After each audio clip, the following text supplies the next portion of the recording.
Rabbi shrah li sadri wa yassir li amri wahlul 'uqdatam min lisani yafqahu qawli.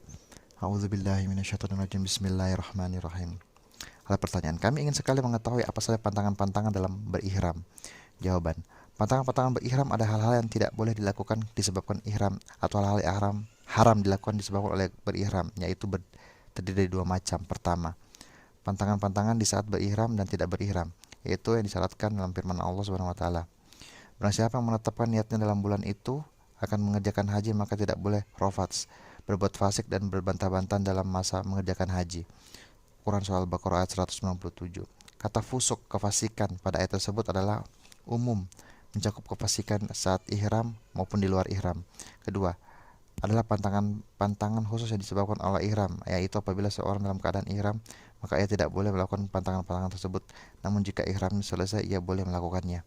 Di antara pantangan larangan yaitu melakukan hubungan dengan suami istri, jima, dan itu merupakan larangan yang paling berat dan paling besar dosanya, sesuai dengan dalil berikut. Barang siapa yang menetapkan niatnya pada bulan itu akan mengerjakan haji, maka tidak boleh rofats, berbuat fasik dan berbantah-bantahan dalam masa mengerjakan haji. Quran Surah Al-Baqarah ayat 197. Yang dimaksud rofats pada ayat ini adalah jima dan segala pengantarnya.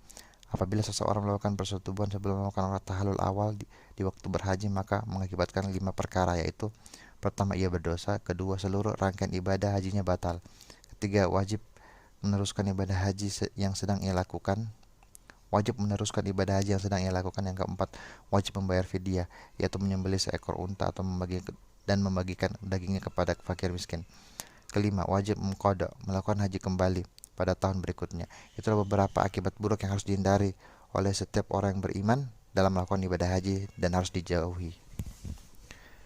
Termasuk pantangan juga adalah bercumbu dengan syahwat, mencium, memandang dengan hawa nafsu birahi, dan segala sesuatu yang dapat membangkitkan syahwat. Karena hal tersebut dapat mengantar kepada persetubuhan. Termasuk pantangannya adalah mencukur rambut kepala, karena Allah Subhanahu wa taala berfirman, "Dan janganlah kamu mencukur kepalamu sebelum hewan kurban sampai di tempat penyembelihannya." Mencukur bulu anggota tubuh lainnya dan memotong kuku juga oleh para ulama dikategorikan dalam hukum mencukur kepala. Pantangan lain juga adalah melangsungkan akad nikah. Rasulullah SAW bersabda, orang yang sedang ihram tidak boleh menikah, tidak boleh menikahkan, dan tidak boleh melamar. Pantangan yang lain adalah melamar, meminang. Seseorang yang sedang ihram tidak boleh melamar wanita, baik ihramnya itu ihram haji maupun ihram umrah. Termasuk pantangan juga adalah membunuh binatang buruan. Allah Subhanahu wa taala berfirman, "Hai orang-orang yang beriman, janganlah kamu membunuh binatang buruan sedangkan kamu sedang dalam keadaan ihram." Al-Maidah ayat 95. Pantangannya juga adalah menggunakan wangi-wangi sesudah berniat ihram, baik pada tubuh, pakaian, tempat makanan, atau tempat minuman. Jadi, seseorang yang sedang ihram tidak boleh memakai wangi-wangian dalam bentuk apapun, karena Rasulullah SAW pernah bersabda tentang laki-laki yang meninggal karena jatuh dari ontanya, jangan kamu mengoleskan wangi-wangian kepadanya. Hanut adalah berbagai bahan wangi-wangian yang dioleskan pada tubuh jenazah saat dikafankan. Adapun bekas atau sisa bau parfum yang dipakai sebelum berihram itu tidak mengapa dan tidak wajib dihilangkan. Aisyah radhiyallahu anha pernah menuturkan, aku pernah mengoleskan parfum pada Nabi untuk ihramnya sebelum beliau berniat ihram. Dan Aisyah mengatakan, aku masih melihat bekas plek warna parfum bekas turi pada sendi-sendi Rasulullah di saat beliau sedang dalam keadaan ihram. Pantangan lainnya adalah memakai gamis, kemeja atau yang serupa, celana, sorban, sepatu bagi laki-laki. Demikianlah Rasulullah memberikan jawaban ketika ditanya tentang pakaian apa yang dipakai oleh lelaki yang sedang ihram. Maka sabdanya, tidak boleh memakai gamis, celana, jaket, sorban, dan sepatu kecuali bagi orang yang tidak mempunyai kain, maka ia boleh memakai celana, dan orang yang tidak mempunyai sandal maka boleh memakai sepatu. Adapun yang searti dengan pantangan-pantangan tersebut di atas, maka hukumnya sama seperti kaos oblong, peci, baju miskin, jas, dan lain-lain, termasuk dalam kategori yang terkena dalam area hadis tersebut.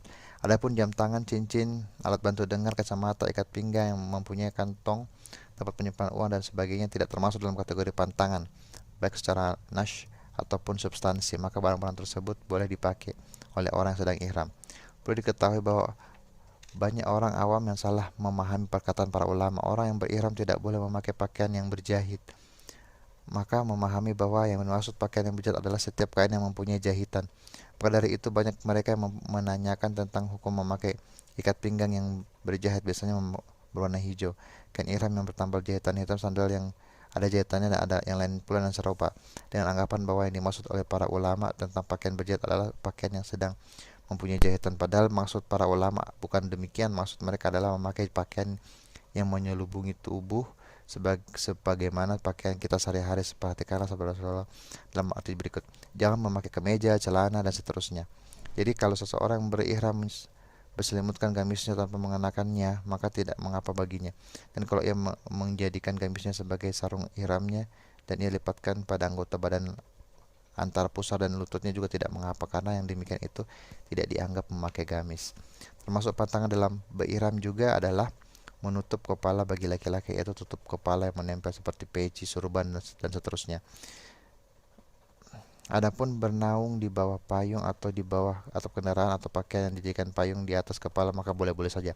Sebab yang diharamkan itu adalah menutup kepala, bukan menaunginya. Ada hadis sahih Rasulullah SAW yang bersumber dari Ummi Husain radhiyallahu anha, beliau mengatakan, aku pernah melihat Rasulullah sedang mengendarai untanya, sedangkan Usama memegang tali kendali unta beliau, dan Bilal menaungi memayungi Rasulullah dengan pakaiannya. Di dalam ungkapan lain, ia menuturkan memayungi Rasul dari terik panas dengan kainnya hingga Rasulullah melontar jumrah Aqabah. Tidak diharamkan bagi orang yang sedang ihram membawa tas kopernya di atas kepala, karena yang demikian itu tidak dimaksudkan untuk menutup kepala, melainkan membawa koper. Pantangan lainnya ialah bercadar bagi wanita, karena cadar merupakan pakaian untuk wajah. Rasulullah telah melarang perempuan mengenakan cadarnya di saat dalam keadaan ihram. Jadi yang dibenarkan bagi wanita saat berihram adalah membuka wajah, kecuali kalau di sekeliling ada laki-laki yang bukan mahramnya. Apabila di sekeliling ada laki-laki bukan mahramnya, maka ia wajib menutup wajahnya, dan tidak mengapa kain penutupnya menempel pada kulit mukanya. Pantangan lain juga adalah memakai sarung tangan bagi laki-laki maupun perempuan. Jadi perempuan laki-laki jangan memakai sarung tangan di waktu ihram, karena sarung tangan itu termasuk pakaian, sama seperti khuf bagi laki-laki atau sepatu. Subhanakallah wa bihamdik, astaghfirullah wa atubu ilaik. Wassalamualaikum warahmatullahi wabarakatuh.